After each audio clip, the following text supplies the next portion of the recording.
Hello hi friends. Cheruvugattu Sri Parvati Jadala Ramalingeshwara Swamy దేవాలయం గురించి కొన్ని విషయాలు తెలుసుకుందాం. ఇది నల్గొండ జిల్లాలో అతి పురాతనమైన ఆలయాల్లో ఒకటిగా ఉన్న ఆలయం. ఇది నార్కెట్పల్లి మండలం చెరువుగట్టు గ్రామంలో ఉంది. ఇక్కడ ప్రధాన దైవం వచ్చేసి శివుడు. జడల రామలింగేశ్వర స్వామి ఆలయం. పరశురాముడు ఈ శివలింగాన్ని ప్రతిష్ఠించినట్లు ప్రతీతి. క్షత్రియ సంహారానంతరం తన పాప ప్రక్షాళన కోసం పరశురాముడు 108 శివలింగాలను ప్రతిష్ఠించాడని, అతన్ని ప్రతిష్ఠించిన 108 శివలింగాల్లో చివరి లింగం జడల రామలింగేశ్వర స్వామిదని స్థల పురాణం చెబుతుంది.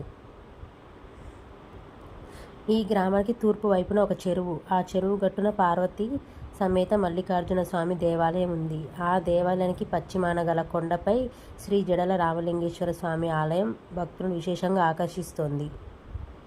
ఈ క్షేత్రం నల్గొండకు 14 కిలోమీటర్ల దూరంలో, అద్దంకి నార్కెట్పల్లి ప్రధాన రహదారి 1 కిలోమీటర్ దూరంలో ఉంది.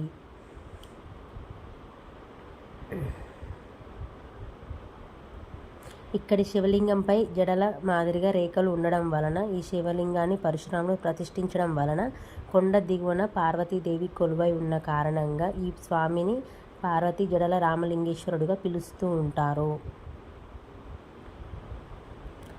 నాటి నుంచి నేటి వరకు ఈ సర్పం స్వామివారికి ప్రదక్షిణలు చేసి వెళ్తుండడం ఇక్కడి విశేషం.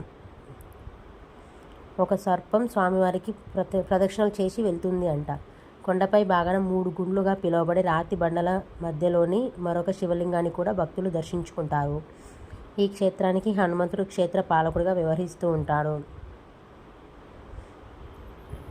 ఇక భూత ప్రేత పిశాచ బాధలతో సతమతమైపోతున్న వారికి స్వామివారి పాదుకలు తాకించడం వల్ల మంచి జరుగుతుందని ఇక్కడ గ్రామస్తులు బాగా నమ్ముతుంటారు. ఏడాదికి ఒక్కసారి జరిగే గ్రామోత్సవంలో పాల్గొనడానికి వివిధ ప్రాంతాల నుంచి భక్తులు వేల సంఖ్యలో ఇక్కడికి చేరుకుంటారు. ఇక్కడి స్వామివారిని దర్శించుకోవడం వలన మానసిక పరమైన శారీరక పరమైన వ్యాధులు తొలగిపోతాయని భక్తులు విశ్వసిస్తుంటారు.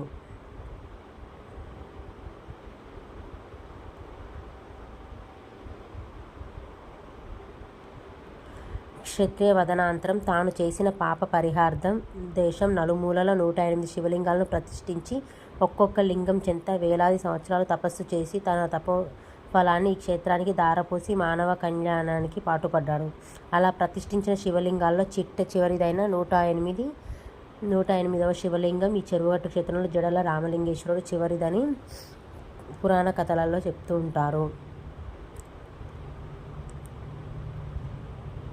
ఈ ప్రదేశంలో పరశురాముడు శివుని వేలాడుతూ ఎంతో కాలం తపస్సు చేసినప్పటికీ శివుడు ప్రత్యక్షం కాకపోవడంతో కోపగించుకున్న పరశురాముడు తన గొడ్డలితో శివలింగం వృద్ధ భాగంపై ఒక దెబ్బ వేశాడు. అప్పుడు శివుడు ప్రత్యక్షమై, ఇంతకాలం నువ్వు తపస్సు చేసిన ప్రాంతం ప్రముఖ శైవ క్షేత్రంగా వెలుగొందుతుంది.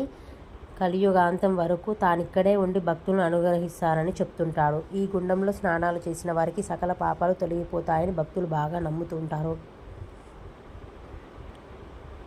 కొండపై గుహలో గల జడల రామలింగేశ్వరునికి 12వ శతాబ్దానికి చెందిన కాకతీయ గణపతి చక్రవర్తి గృహాలయాన్ని నిర్మించాడు. ఈ ఆలయంలో తొలి ఏకాదశి నాడు, కార్తీక సోమవారంలో, పౌర్ణమి, మహాశివరాత్రి పర్వదినాల్లో కడు వైభవంగా ఉత్సవాలు జరుగుతుంటాయి. అలాగే ప్రతి ఏటా వార్షిక బ్రహ్మోత్సవాలు జరుగుతుంటాయి. అమావాస్య నాడు ఇక్కడ నిద్ర చేస్తే మంచి జరుగుతుందని చాలామంది నమ్ముతూ ఉంటారు.